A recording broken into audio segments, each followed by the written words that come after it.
Hello everyone, I'm Tim from Tim's PC and I build custom PCs to suit anyone's needs or budget. Also live stream my builds and repairs for transparency and educational purposes. So if you'd like to get an awesome new PC and you'd like to see it get put together live, send me a message today. Alrighty, so tonight we're going to be building Paul's PC and it's going to be one of the cheapest 3080 rigs that we've done here. So prices just keep coming down and down and down and down. So it's a better time than ever to build your 3080 rig. So anyway, I'm not going to fuck around too much because I feel like I'm getting started a little bit later tonight. So let's get stuck into it. So we've got the Ryzen 5 5500 6-core 12-thread CPU. We've got 16 gigabytes of Corsair Vengeance memory, 3200 megahertz CL16. We've got our old friend, the MSI B550M Pro VDH Wi-Fi motherboard. We've also got a 500 gigabyte SSD at Crucial P2, I think it is. We've got a gigabyte RTX 3080 Vision, which was on special at a really cheap price. That's why we've got a white card there. We've got the gigabyte P850 GM 80 plus gold power supply there. And so that's got a 5-year warranty on it, that one. I'm going to be putting it in the Antec D600 Flux case. Oh, we got Patrick here. Hey, what's Patrick got to say? How do you eat a hard drive? One bite at a time. One bite at a time. Yeah, I've heard that. Alrighty. Oh, here's your hair clip, babe. Oh, a purple hair clip. I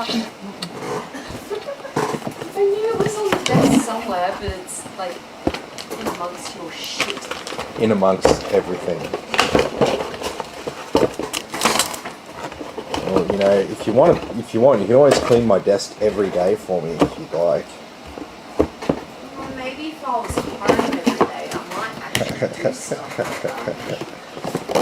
But no, I have to go work, corporate stuff.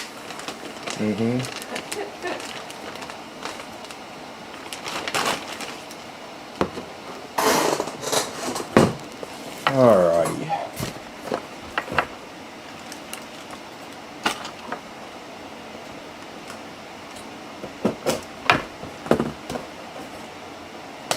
So Ryzen 5 5500 is basically a very slightly less performance than the Ryzen 5600. So it's pretty much the same thing. It's based on the same like fabrication, so it's the same thing. It's basically a 5600X that ran a little bit too hot to be called a 5600X. Babe? Yeah. Brad says, how do I fix a PC that I forgot the password and I used the PIN, but now BIOS didn't update and I forgot the login password. Oh jeez. Oh, you'll need to clear CMOS. So you'll need to touch the clear CMOS header on the motherboard with your screwdriver, or if you don't know where that is or can't find it or whatever, you can pull out the battery there that's on the motherboard. That should reset anything you've done to BIOS. Tim? Yeah. George says, hey guys, this Flux case is popular. Yeah, so basically it's a case that I recommend to people if they don't have too much of a preference on a case, because it's something that I can pretty much put any build I want into and I don't really have to think too much about. It's got really good airflow. Yeah, I don't have to worry about it overheating or the customer having any problems like that. All round a good case. Yeah. And it's good price too. It's good price, so if your budget's right, this will be the sort of case that I recommend. There's also another one, the D700 Flux. Yeah, so I'll get that one. Yeah, I'll get that one sometimes. I like that one more than this one. It just depends what's what's on special at the time. because they're very, very similar in price. There's only about $8 between the two. And so they go on special, so sometimes it's like one's like slightly better than the other one and stuff like that. And so when people don't have any preference, as long as the performance of the case is right, then it's just whichever one's on special. What's up? Brad says thanks, Tim. And George says his rig should be here tomorrow. Yep. He says just in time for the weekend. Yeah, it should be there. Hopefully, fingers crossed, touch wood. All that Should be there. stuff. This Trevor's computer, which was in Sydney, he got that today. Oh, sweet. You know, I forgot. I didn't have his hard drive and one of the SSDs for his. Yeah. I went and I installed the SSD, and I was like, oh yep, installed the SSD, yep, job done.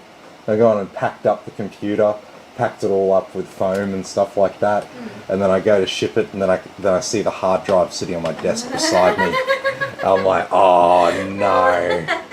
So what I did was I installed the hard drive, and then I was like, oh, I'll let Trevor know how to set up the hard drive for the very first time in Windows, because I'd already packed it all up with foam. I didn't want to take it all out and put it all back and all that stuff. Ugh.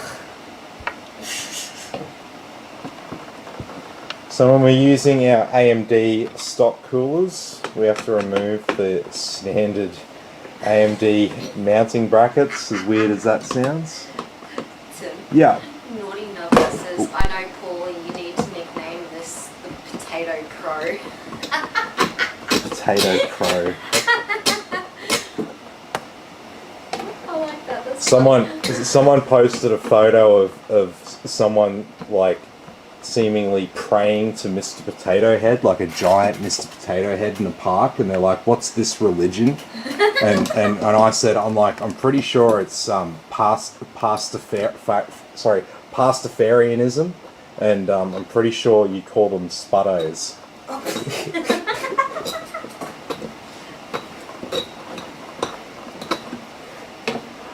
Tim. Yeah. Prices is that to get the PC desktop, get into the PC desktop. To get into Windows. Because if you're locked out of Windows, you'll have to reinstall Windows if you don't know the password and you don't know the recovery email address, and or you haven't set any of that up or know what that is. If you can't go through the process, you'll just have to cut your losses and reinstall Windows if you've locked yourself out with a password. That's a bit shit. Yeah.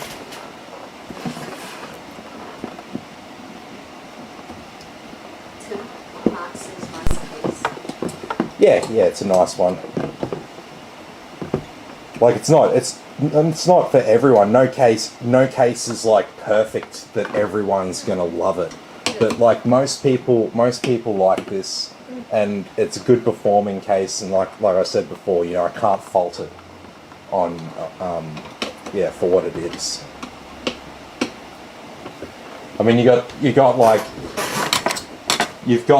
your buttons and your USB inputs and stuff at the top. It comes with nice rubber plugs there, so they don't get full of dust and stuff like that, even for your speaker and microphone jack there. So even though they're on the top there, you don't have to worry about the dust and dirt getting in there, because you can just remove one of these plugs for your USB when you need it, and then you can put it back there as well. So it's got lots of little nice touches like that.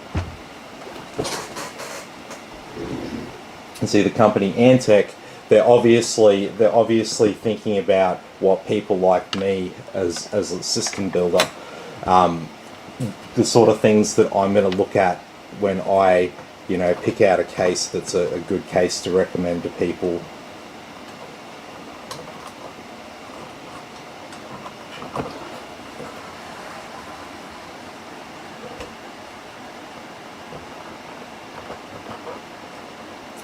Alrighty, so we got our CPU and cooler all installed there. That's pretty neat. So I've just sort of run the cables there around some of the legs of the cooler, just to sort of make use of some of that cable length there, just to keep it tucked in and out of the way. So next, got our memory. So as I say a few times during these live streams, the memory and the CPU are like joined at the hip, right? These are the two minimum components that you need to have on your motherboard to make your motherboard do anything. You don't necessarily need anything else. If you want to like install Windows, you're gonna need a drive.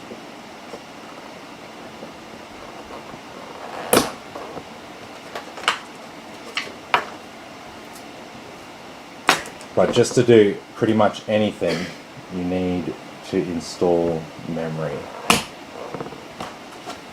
And so when you hear people say, or when you read a program that's saying loading, what that is it means it's taking information either from the internet or from the hard drive or SSD, and it's loading it from there into the memory.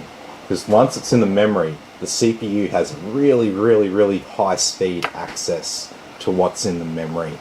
And that's why, like, once a program or game, Windows, etc., once it loads, it's nice and responsive. You click on things and it opens straight up. You don't have to sit there for 20 minutes waiting for each menu to load up each time, because it loads everything up. And once it's in memory, CPU can just easily, find whatever it needs.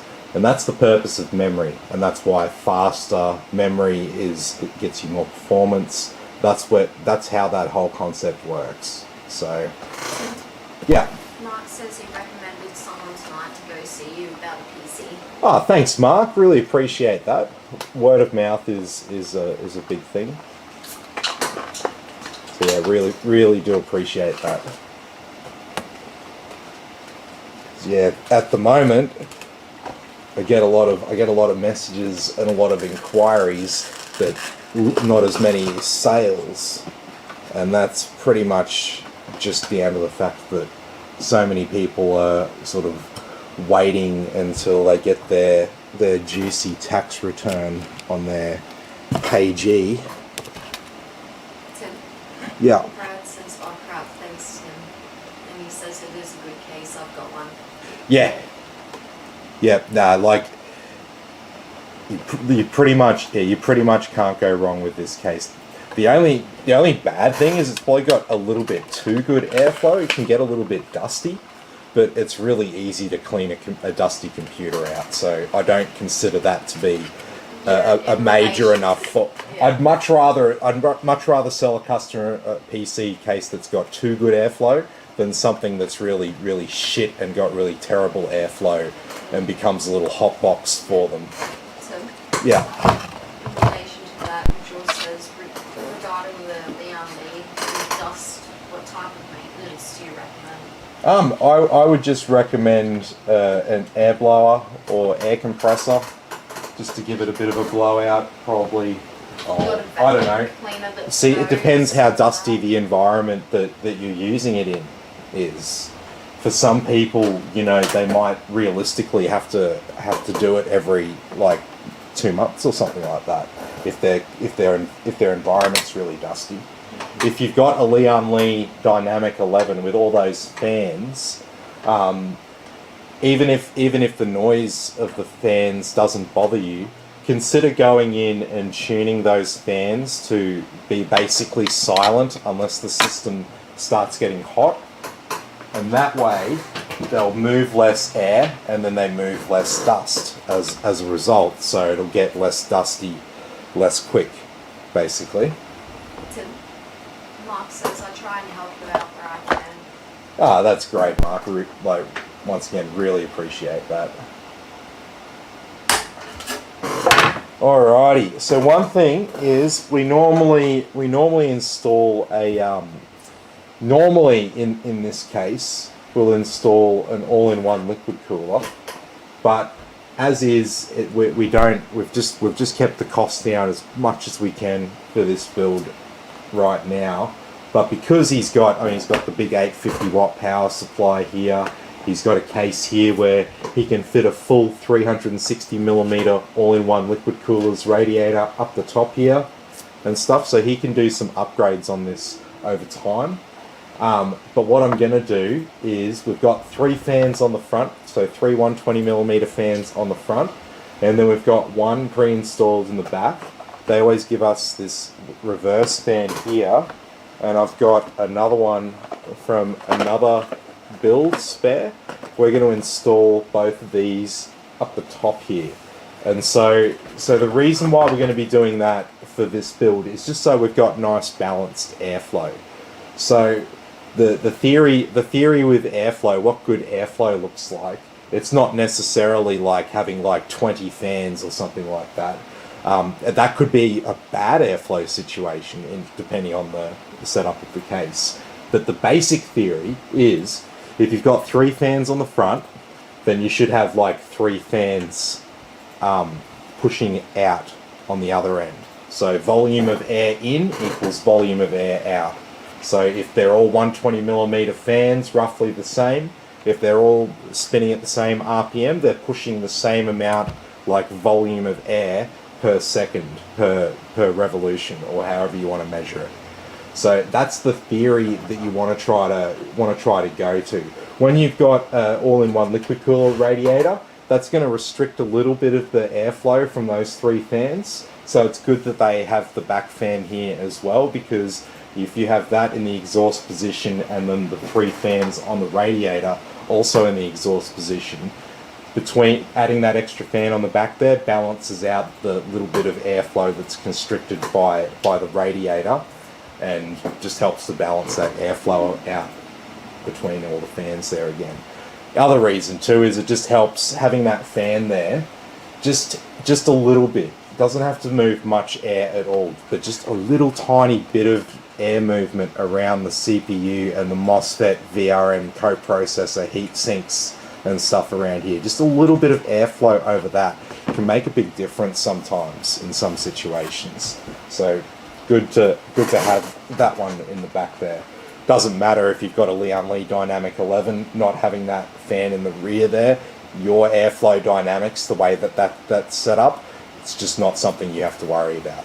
So, alrighty, so let's get these other fans in place. So these are what they call reverse fans. So you can stick. See at the bottom of this case here, right? It's got this open area, and so while you'll put the power supply here, where you can see my hand, this spot here is left sort of empty, and on the back panel of the case you have this vent here, which has got a dust filter on it and stuff, and so you can actually sort of draw some extra cool air in here and blow it directly up onto the graphics card.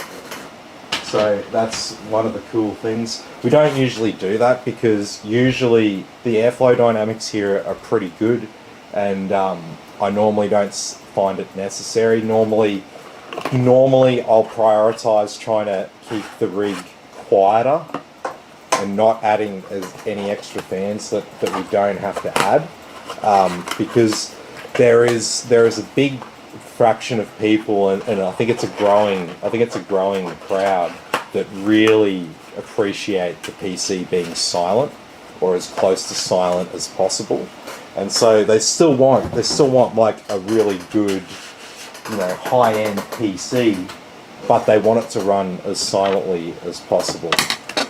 And yeah, that's where Lian Li's case design comes into play.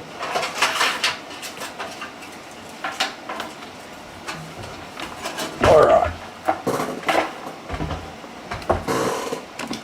So, these fans here, normally if you look at a fan, you see the front of the fan like this, it will be sucking air in and blowing it out the back. But this is a reverse fan, so it actually works in reverse. So when we have the back side of the fan here, now it's actually drawing air in and out. So because we want to install these in the exhaust position, we need to make sure that the label is facing down. So just a little FYI there. Tim, Yeah.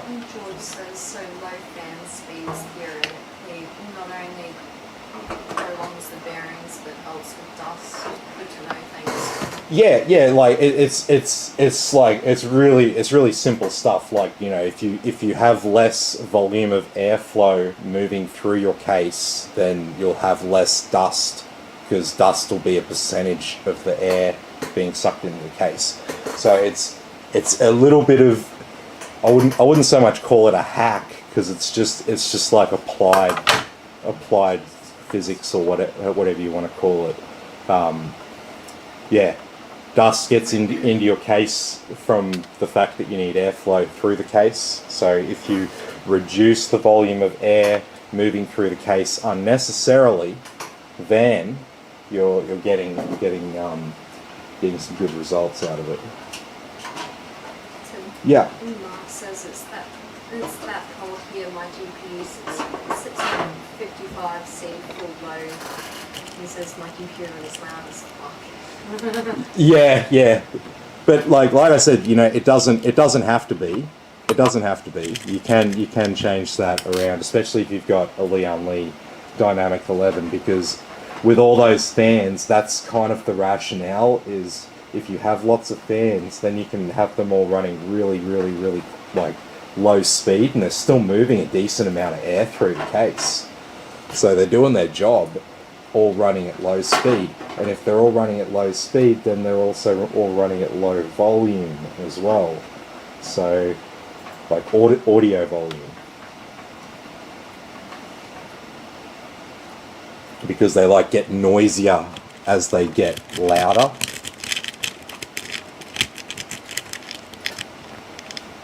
But that sounds a bit silly, but what I'm talking about, two slightly different things there, right? Like the amount of the total amount of noise is not linear.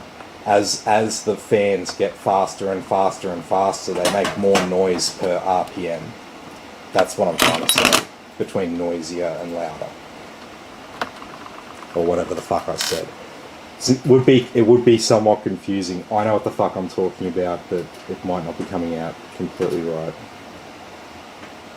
But hopefully that makes sense to people.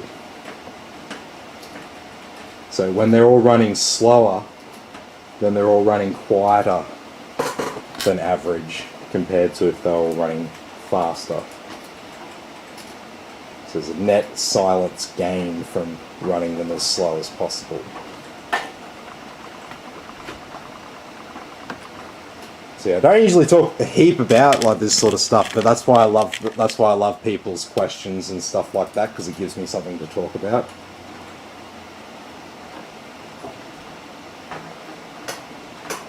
Because I don't know what you know. I don't know what people want to hear about.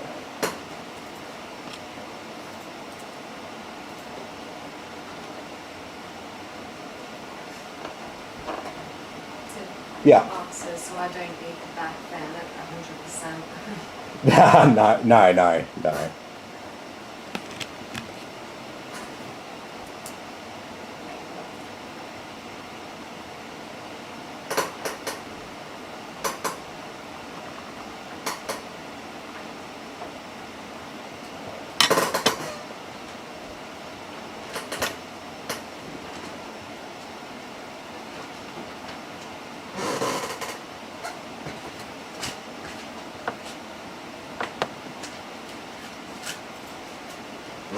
Alrighty.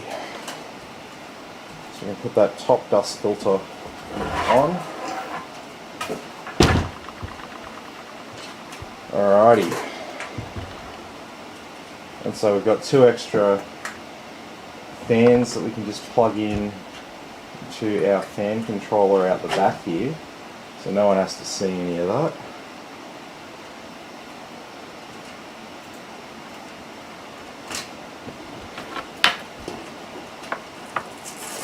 Now I always try and tidy this up a little bit around here. Don't use the case RGB cable. It says RGB and has a button next to it, but that'll be the reset button. That's how I always hook it up if the motherboard has an addressable RGB header. Because everyone prefers to set their RGB, with a click of the mouse, as opposed to sitting there pressing a button 40 times for it to cycle through to get to the setting that you want. It's kind of undignified. It's good to have it like that in a pinch if you had some old hardware going in here and you wanted some RGB lighting. But if you've got the addressable header, then it makes complete sense to actually use it, right?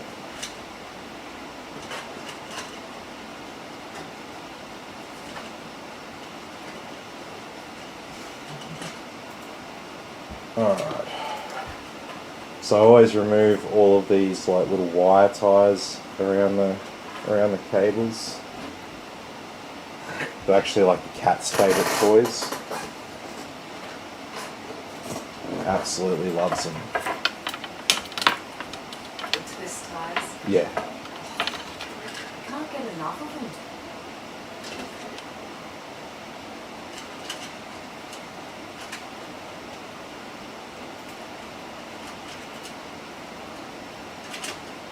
Oh, there's one bundle here.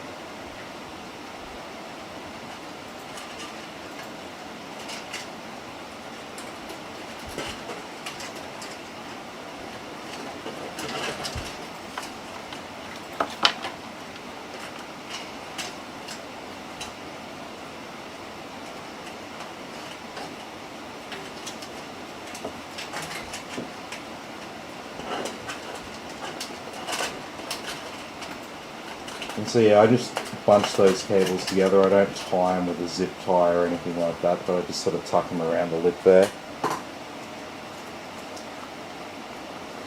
You always want to try to build it with with as few cable ties and stuff as possible. Because if you ever have to change anything, if a fan dies or you want to add something new or anything like that, you'll have a shitload of cable ties to cut out and put back in place. And it's just a waste of time and resources.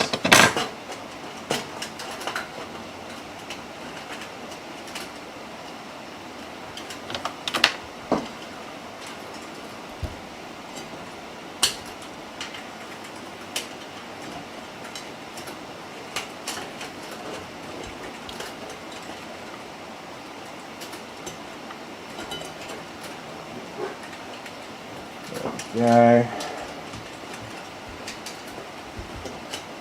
And these ones here you can just sort of stash from behind those 2.5-inch SATA trays.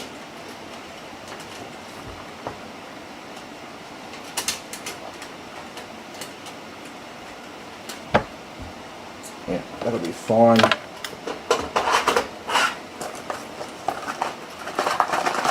Bolts and mounting hardware. I don't really need that, I've got everything I need. Power supply.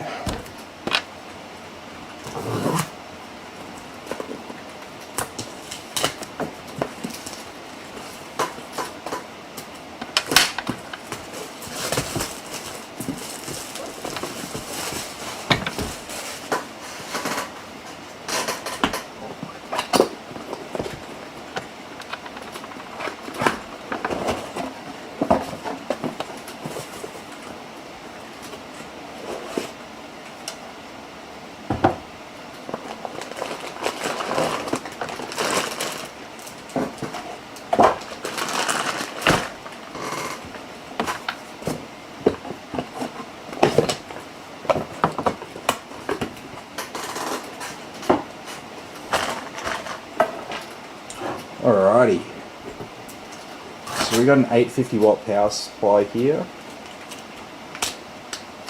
So we've got plenty of juice for the future. And all of our cables just come out of the packaging just like that.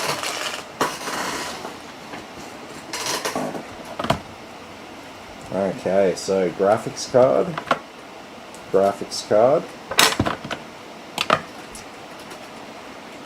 CPU, just going to cut these out. I don't recommend cutting them out with pliers unless you're very familiar with what you're cutting. Yeah. What's up? Oh, sorry, I was on another topic. George says on another topic regarding externally enclosed NVMe M2 cards. Do they get bottlenecked? Do they get bottlenecked?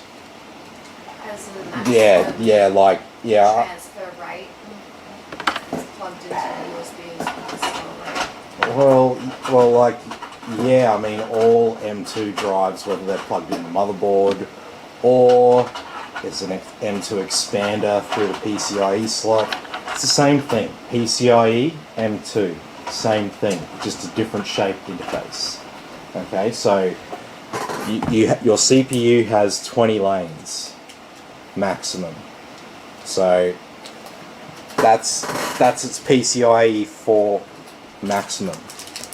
So if you're using the graphics card and it's being fully utilized, it's going to use 16 of those lanes. So then you've got room for one M2 drive to be fully utilized while the graphics card's being fully utilized. If you're not fully utilizing the graphics card, then you can do some more. But it doesn't matter whether it's plugged into that M2 extender card or the ones on the motherboard. Fundamentally, it's the same thing talking to the CPU in the same way. Alright?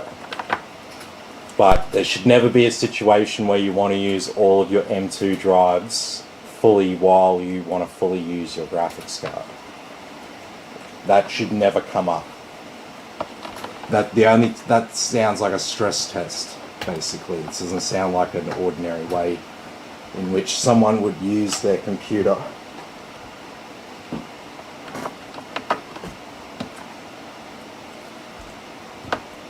So yeah, look up PCIe lanes.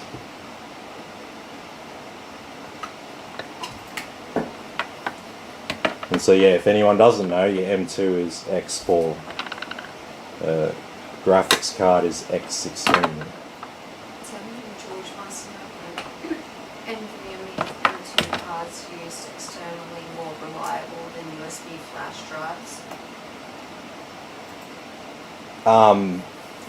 Well, yeah, well, see, like, the reason why you see me use NVMe external enclosure is because it's a USB-C drive and I can get a terabyte capacity on that. So it's got less to do with the type of interface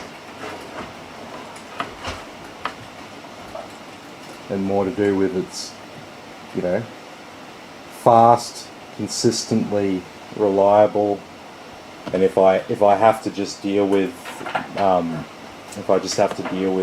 USB-A for whatever reason, I can just do that. Anyway.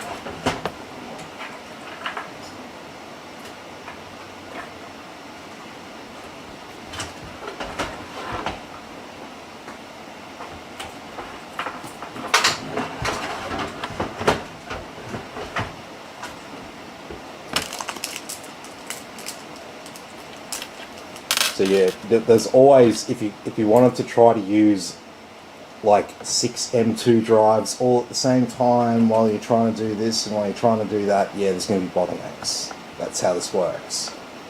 Because there's not endless amounts of PCIe lanes.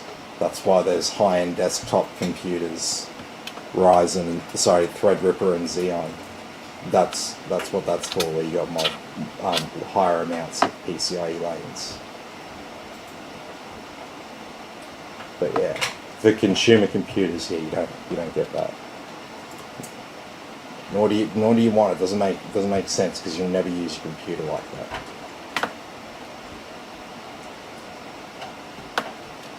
When using your storage devices, right, you're copying or erasing or writing data from one to another or from the internet to one.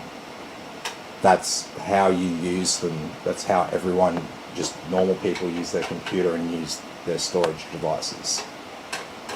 No one like goes, oh yeah, let's have a transfer race between 6 of them plugged in at the same time, and let's be unhappy if like they don't.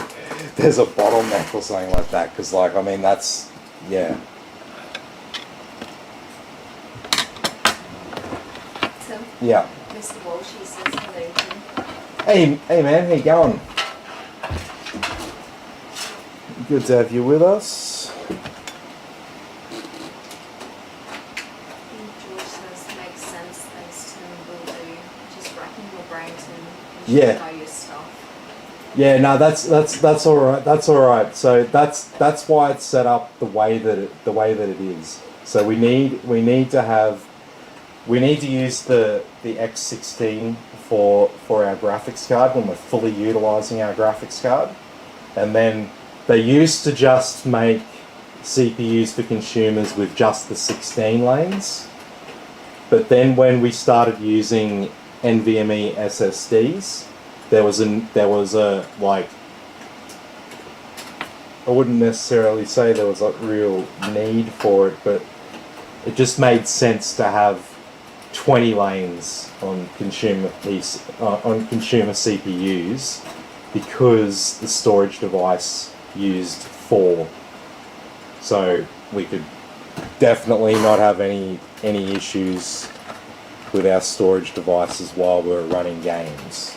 Not that it caused any issues running X16, it just meant that while you're running the game you weren't able to, use the full transfer rate of your SSD, so it wasn't really a problem. It was just they decided to step things up a little bit there, and now we get 20. And so you can thank AMD for that. Yeah, so that had nothing to do with Intel. Intel got dragged kicking and screaming to 20 PCIe lanes on consumer PCs. So they certainly didn't care about that. Alrighty. So I'll chuck the board in here, and I'll just chuck in a couple of screws, because I'm going to chuck a whole heap of cables behind the motherboard so it all looks nice and neat and tidy.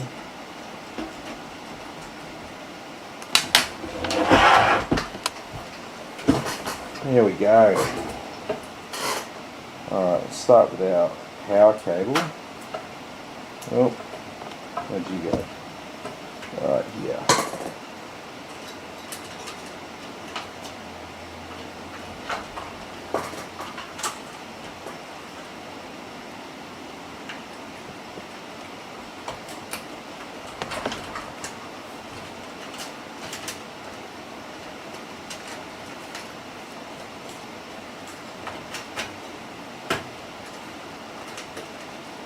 There we go. I can just tuck that CPU power cable around the side in that lip. I'll hold those other couple of fan cables in place there. Like I'm saying, no zip, use as few zip ties as possible. Use the case and the shapes, like the lips around the side there. Use that sort of stuff to your advantage. Alright.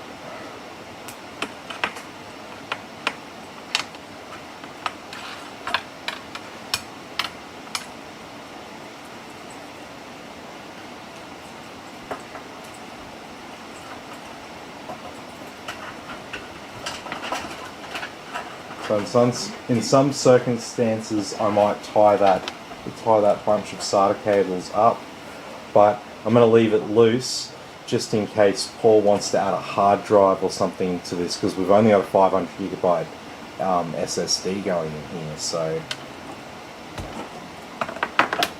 Tim, yeah.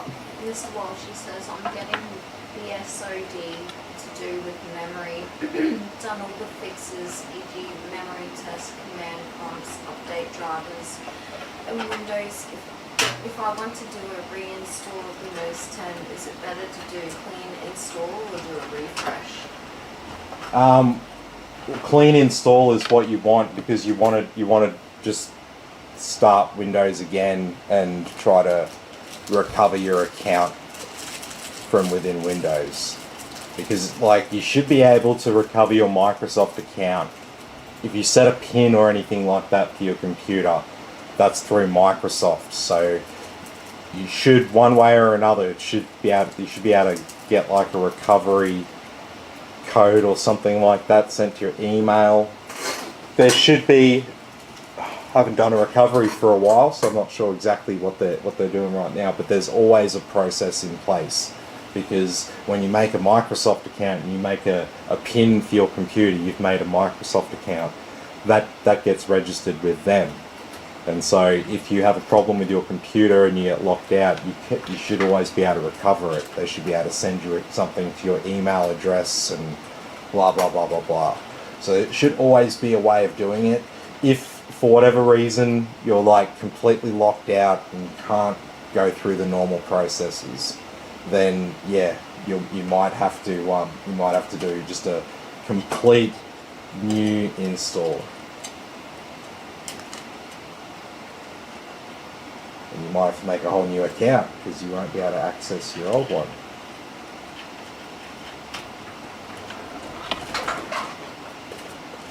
Alrighty. So I've got this cable here for our fan controller.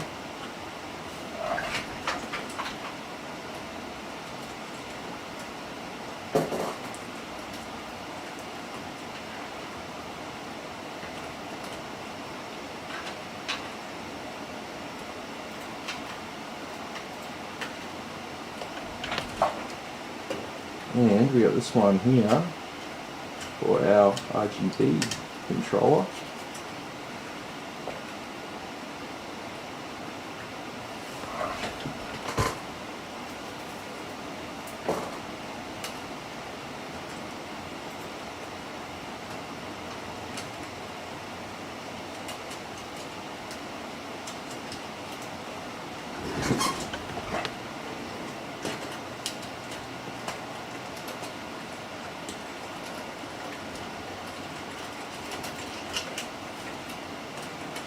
We've got our front panel connections here. So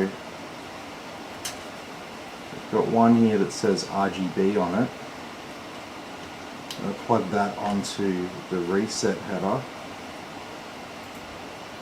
And then we've got our HD LED. Tim, Yep. Mark says the fans on the AIO are intake, is that right? Where's your AIO position? The fan, if it's top mounted, then it's going to be exhaust. Heat will be being expelled out the top of the case. If it's on the front of the case, then cool air will be being drawn in directly over it. So I'll normally try to top mount it with the fans in the exhaust position, because that's preferable. Because ideally you want the heat from the radiator being expelled from the case, not going back into the case. Tim? Yeah. Paul says, yeah, I will be.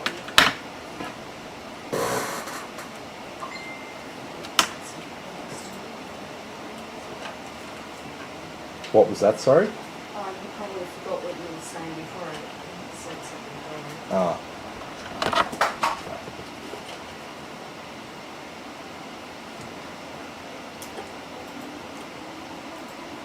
There's our front panel audio there. Another one that's good to just conceal behind the motherboard. Yeah. Yes, well, she says, thanks, I have a USB boot device. It still works. I just have random crashes here and there. Oh, okay.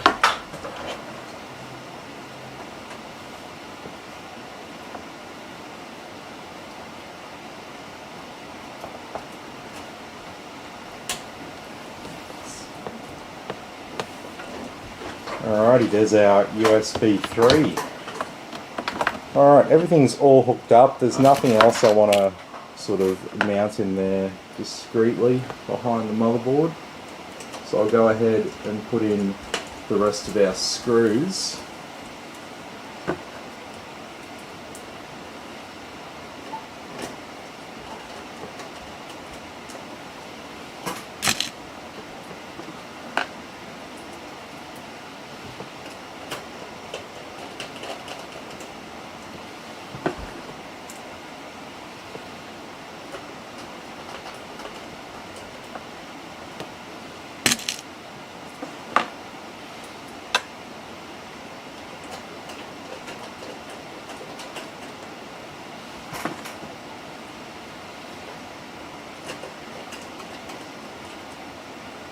There we go.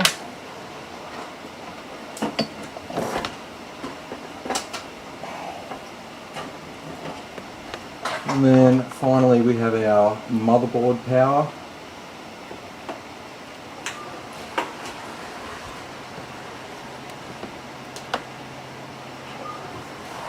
There we go. And then finally we just got our graphics card.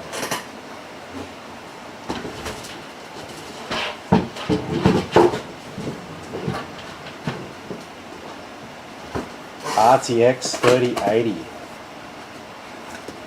And who would have thought seeing the Vision cheaper than like, you know, like the gaming OC in black? Who would have thought I'd be buying one of these $50 cheaper? Helping drive down the cost of the build for the customer. So Paul hit me up, he's like, what's like the cheapest 3080 rig you can build me? And I'm like, sort of thinking to myself, I'm like, well, you don't want like the cheapest 3080 rig I can build you, because like I wouldn't sell you the cheapest 3080 rig I could build you.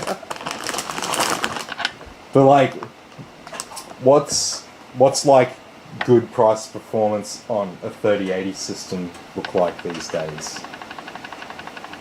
And I was like, yeah, I'll put something together for you.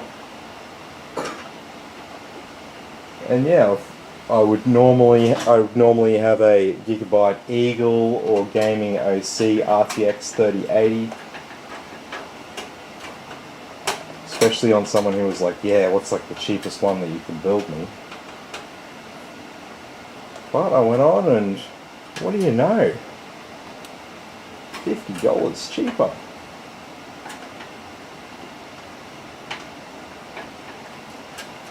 So maybe this is the perfect time for people to put in their orders for their white Leon Lee RTX 3080 rigs.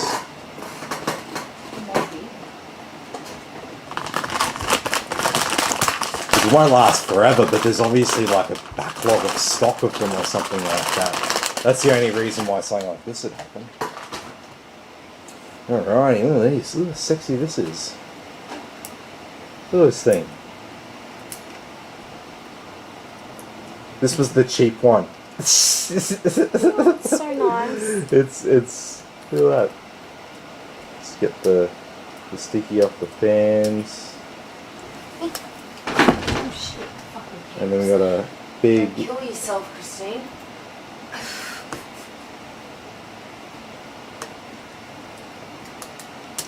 bit of sticky along there.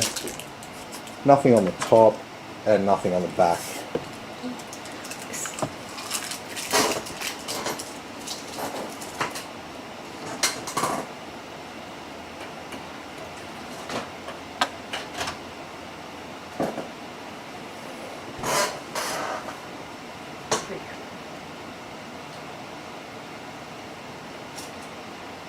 Yeah, the cheap one.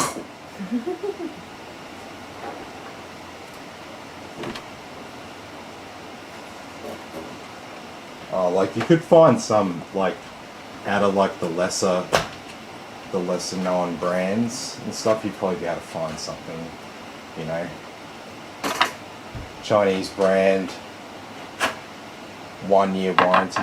Tim, Yeah.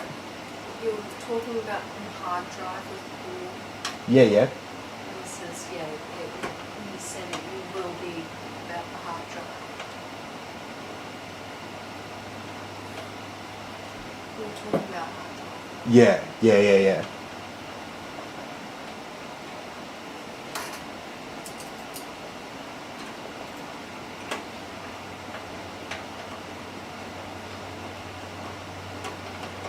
What is Paul saying? Is Paul saying, was there a hard drive on this?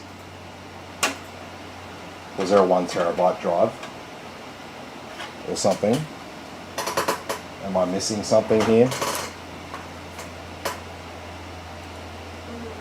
I don't think so. I don't think so. I don't think I'm missing something. If I am, I mean, I've got a. No, there was no hard drive on here. No, that's not what I mean. That Oh. was something else. Oh, you had me thinking, yeah. Thought I fucked up. No.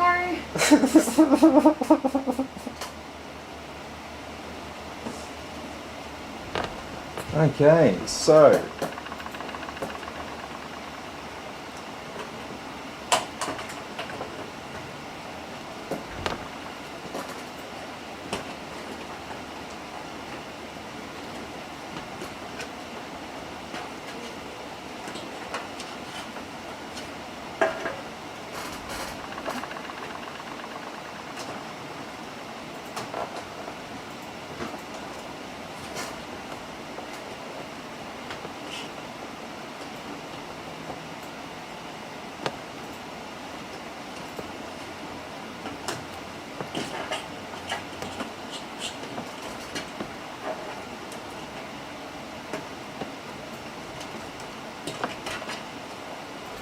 Alrighty.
Alrighty.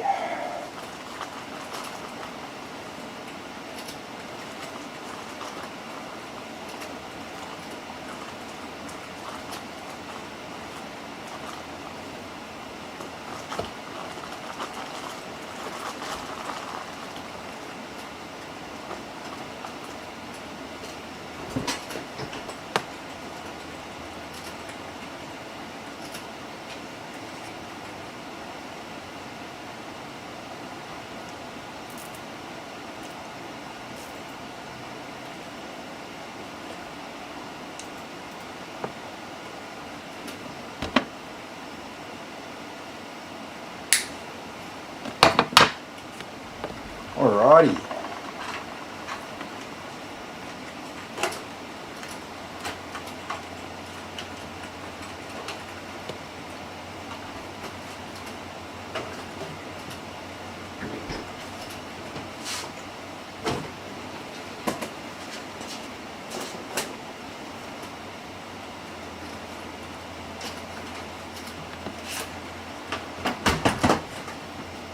nice and easy. That panel will just slide back on there.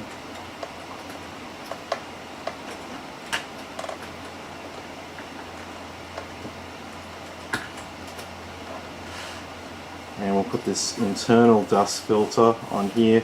They're always bent. That's one thing about this case. They're always bent when you get them.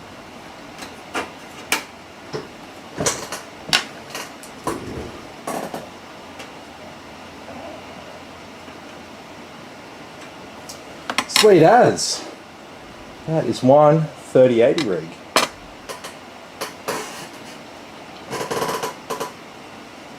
Oh, we got this internal bit of plastic there. Sorry to those OCD people with the plastic. I probably didn't peel that off right for you. Sorry about that.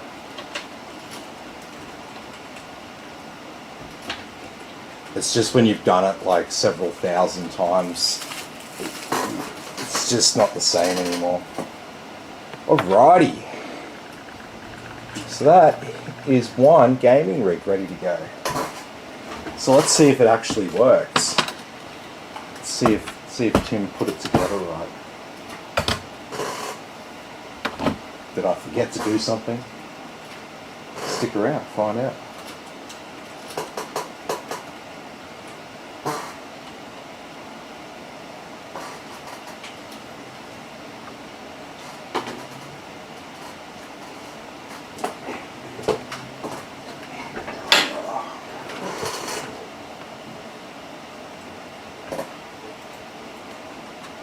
So this 3080 has 5 display outputs.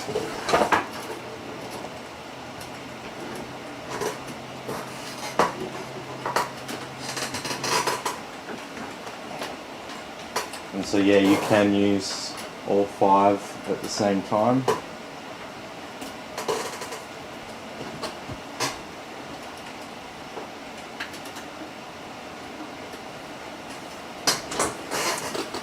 Alrighty.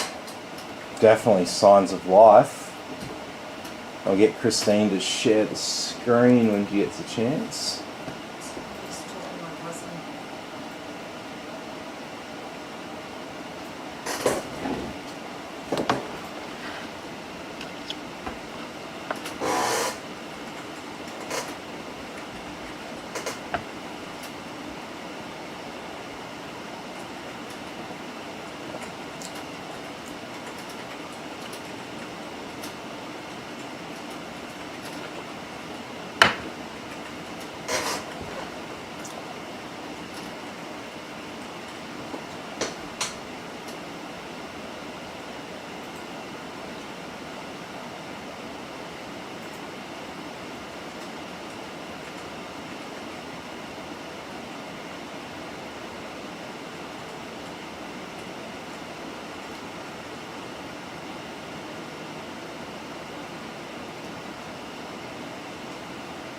Alrighty, that looks like we're going to post maybe.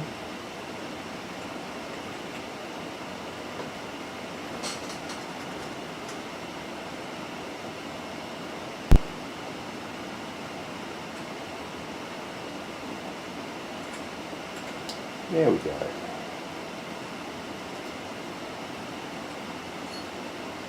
Alrighty. We got version 2.9 installed, which is what we want. So I'll go ahead and activate our XMP profile for our memory, and we can go and save and close. We can start booting up Windows, getting Windows installed. And then yeah, if all goes well, I'll be able to pack this one up tonight and ship it off tomorrow. Then hopefully Monday or Tuesday, Paul will get this in the flesh.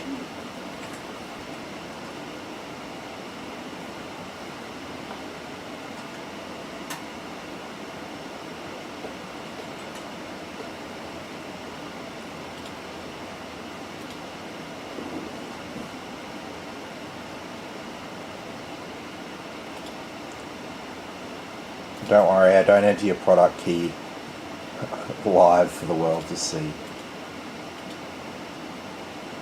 Because that'll register with your account.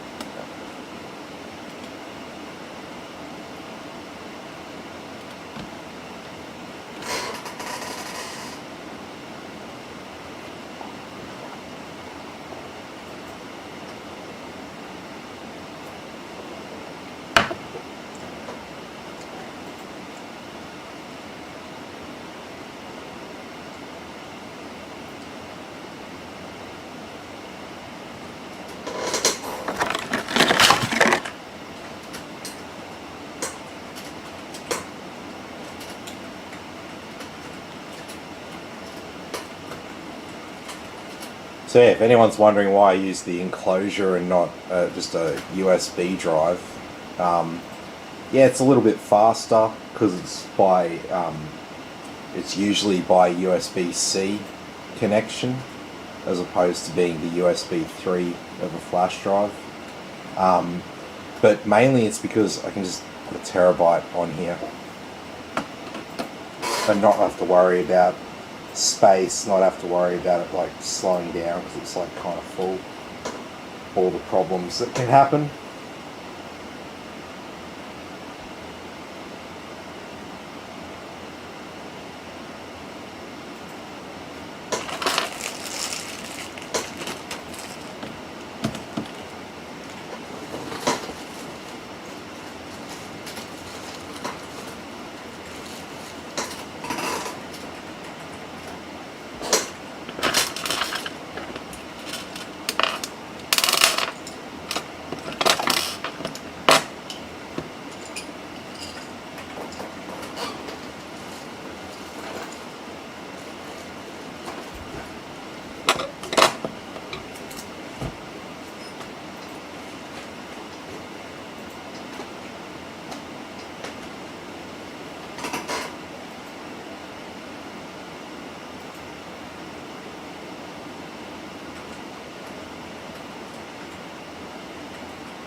Okay.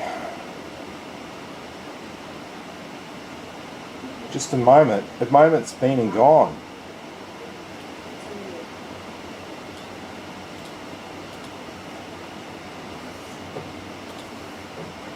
Yes.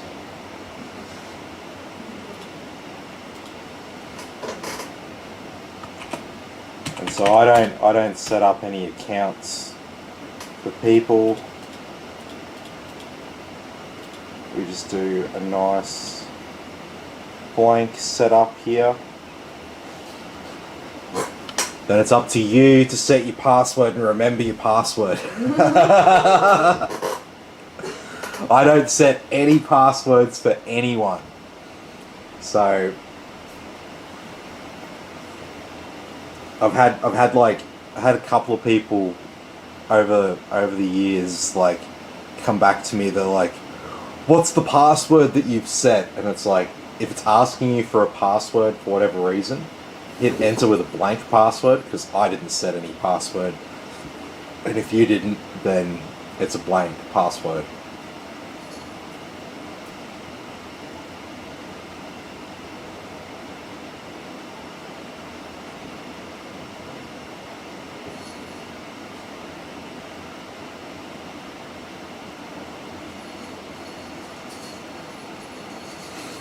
Don't worry, it doesn't actually take several minutes.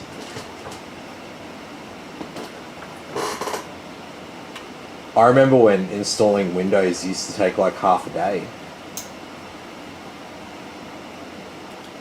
If you had multiple PCs, you had to make sure you like had them set up at the same time and did everything at the same time, because like wasn't enough hours in the day.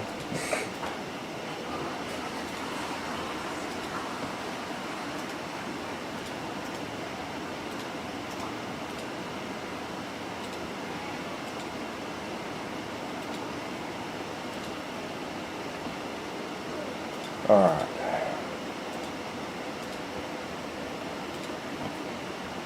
So from Microsoft Store we need MSI Center.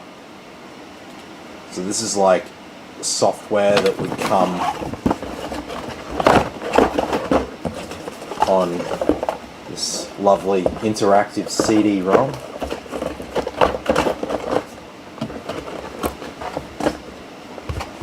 That just ends up in landfill.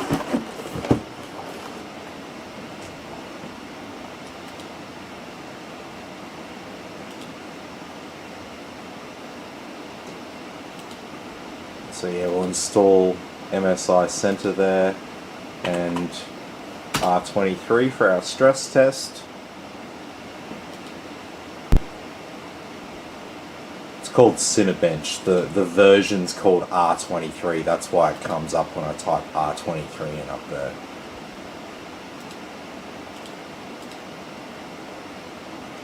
Alright. MSI Center installed, we'll launch that.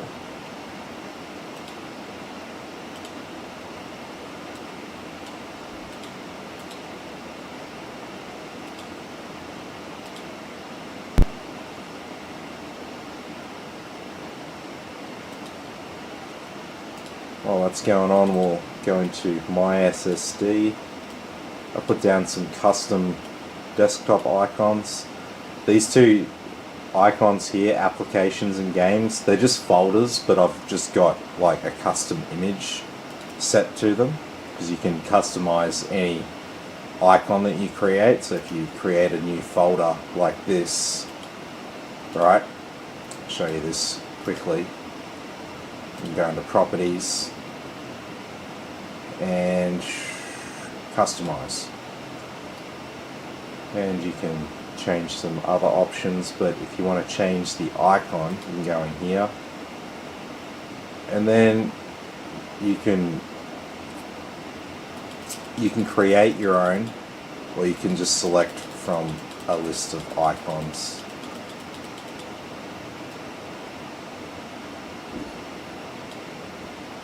There should be more than enough icons for you to, you know, categorize your stuff nicely.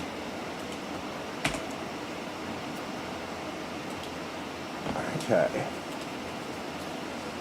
So now that we're in, we'll install our ordinary software for gaming.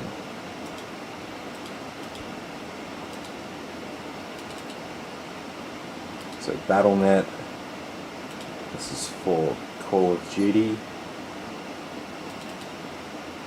It's one of the main games people play in 2022. Chrome, it's just the #1 web browser. Most people use that, so that goes on. CPU-Z, information about your CPU and your system in general. Disk info and disk mark. You know what a scan tool is for your card. Crystal disk info is kind of like that for your storage devices. So if you've got a failing drive, you might be able to see that it's failing before it actually fails with crystal disk info. Now, you only get 2 dinners. You don't get 3. Epic. So Epic Games is for Fortnite, right?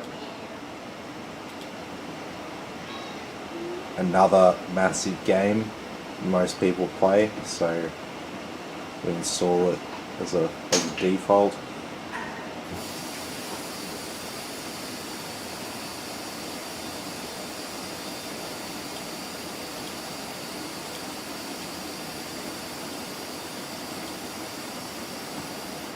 Alrighty, we've got GeForce Experience. So this is an app that's keeping your graphics card up to date.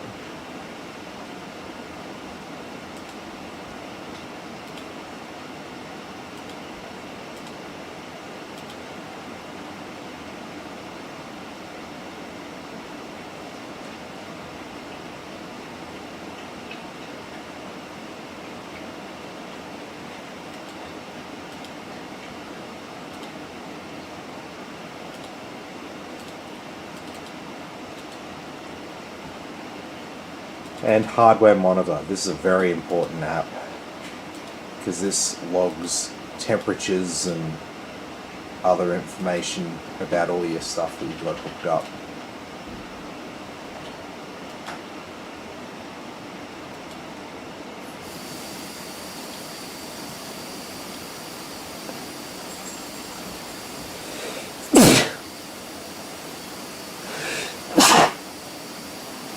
Excuse me. Yeah, I think so. Just got COVID or something, you know.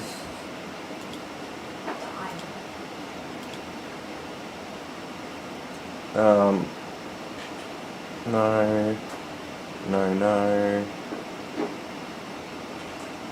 MSI Afterburner.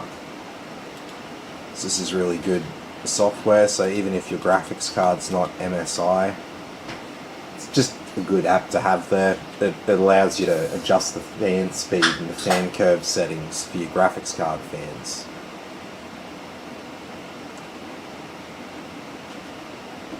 And it also includes the Riva Tuner statistics server, that overlay that you'll see when I run the benchmarks on the PCs.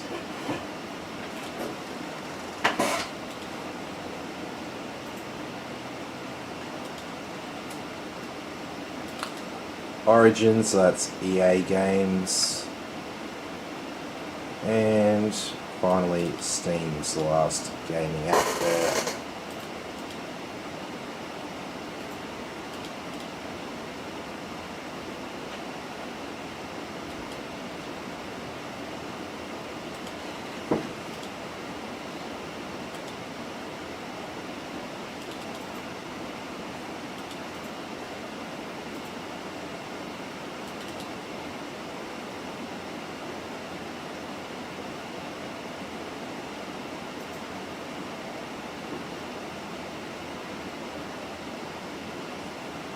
Alright, that looks like our graphics card driver's installed. This is Crucial Storage Executive, so this is software that comes with your SSD.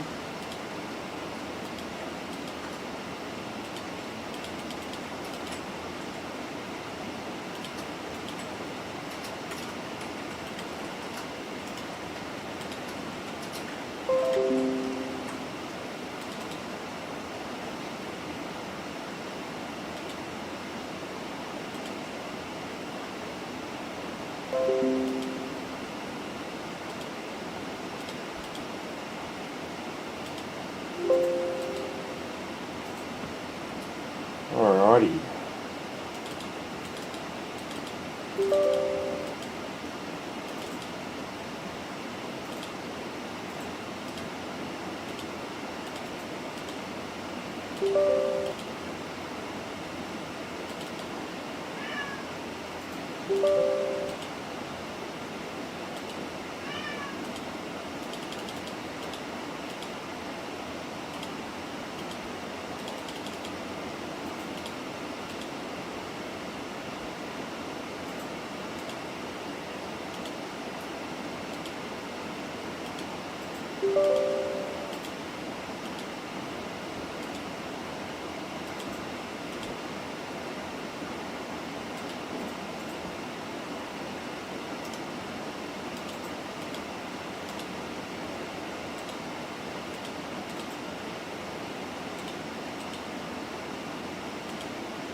Alrighty, so Windows 11 compliant.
Alrighty.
Yeah. Damn it, guys. Yes, movie. So much is going on.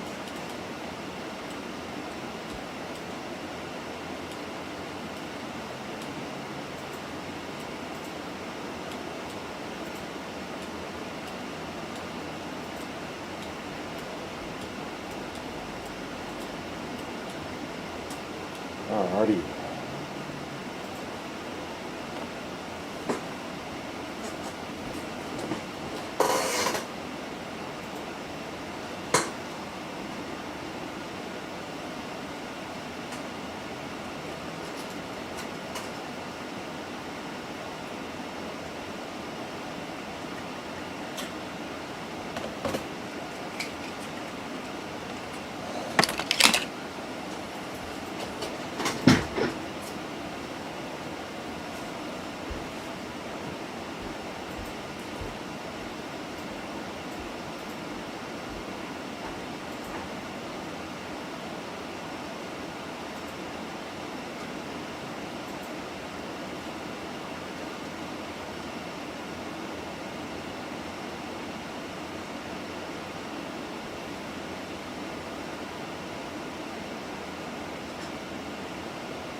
There's one thing I hate, it's all this shit that this starts up automatically.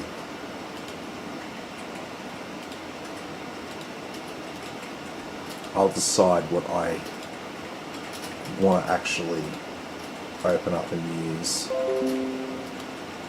when I open up my computer. The stuff that's designed to come on in the background, that doesn't matter.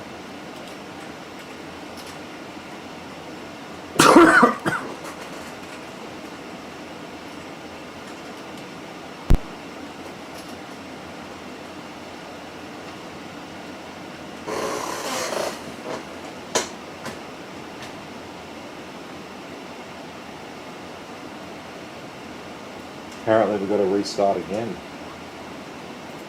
It's kind of annoying.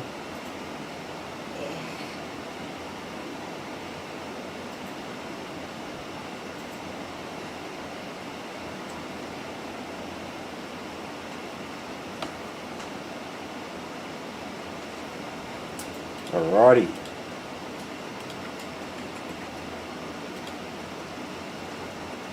We should be looking pretty good there.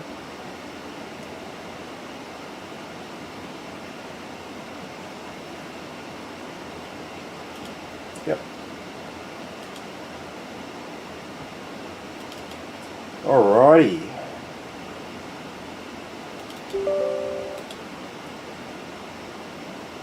So we'll open up hardware monitor.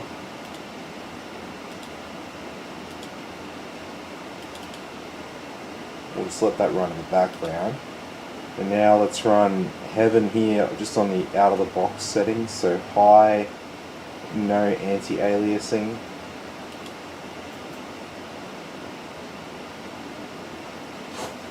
And so this number here below RAM is how many frames per second it's currently running at.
Alrighty. And we go Valley, Ultra, Max Anti-Aliasing.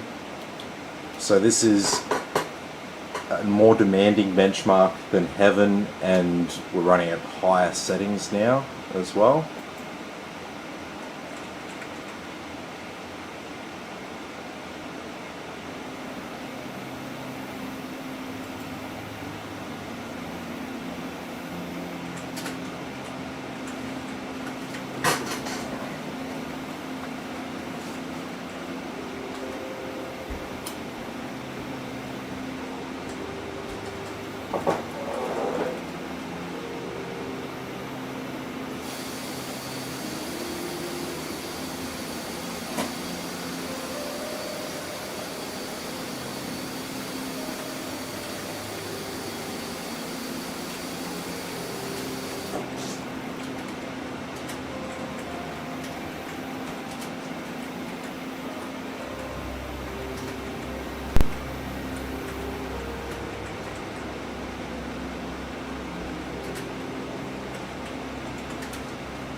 Okay, sorry about that.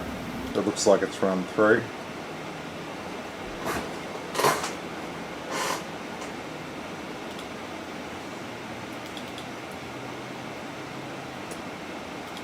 And the final one we run is superposition at 4K.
Okay.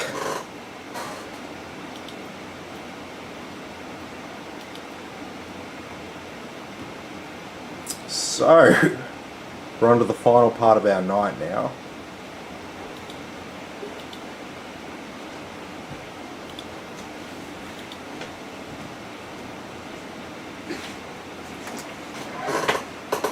Oh, what do you know?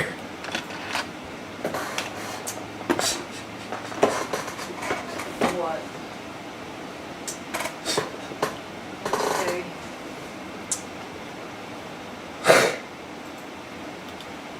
What? I forgot to install Furmark.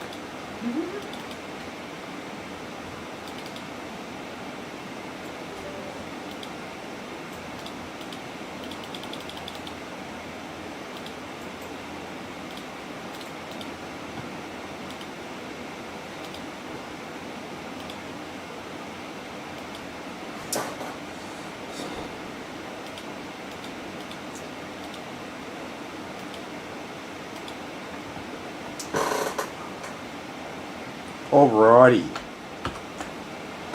So what are we doing here? This is Furmark, and this is Cinebench.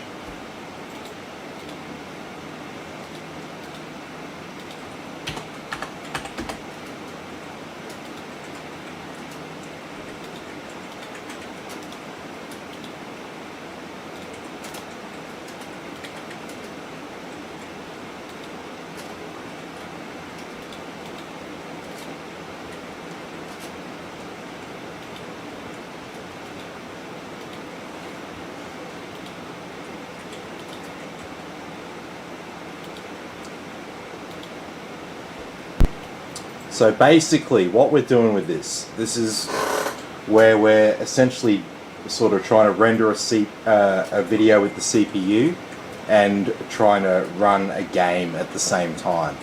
So you're never going to be doing that both at the same time 100%. So this is going to allow for our system to get nice and hot under controlled settings, so I can test it.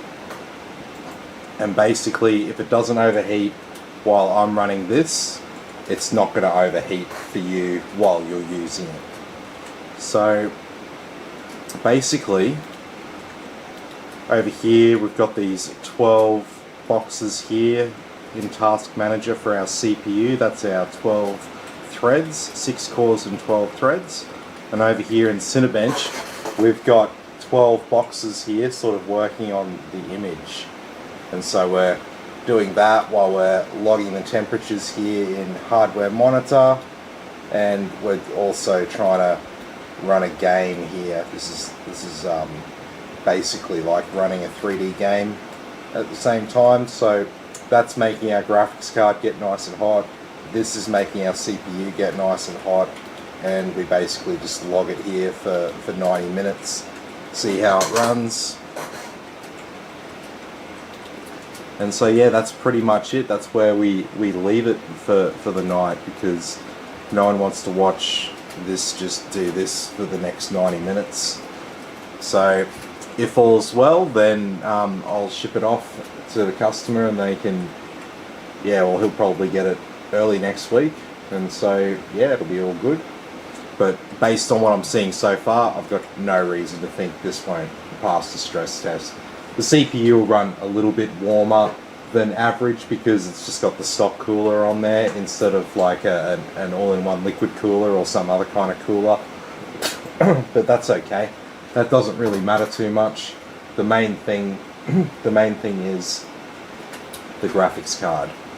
The CPU doesn't have to be the most powerful CPU in the world. The CPU just has to keep up with the graphics card. And so that's where the price performance sits on a 3080 system. You should be looking for the bare minimum CPU you can run with, and pair that with the 3080, because that'll get you the most performance for your dollars. So you don't want, obviously you don't want like some old CPU that's, you know, shit, but like a modern gen CPU with a 3080, yeah. That's what price performance looks like. Alrighty. Well, I think I might leave it here if Christine wants to put me back to full screen. No. No? No. Well, there we go. I'm at full screen again now, so everything's good. Alrighty. So thanks everyone for watching. Be sure to like and subscribe to the channel, and I'll catch you all tomorrow in the next video.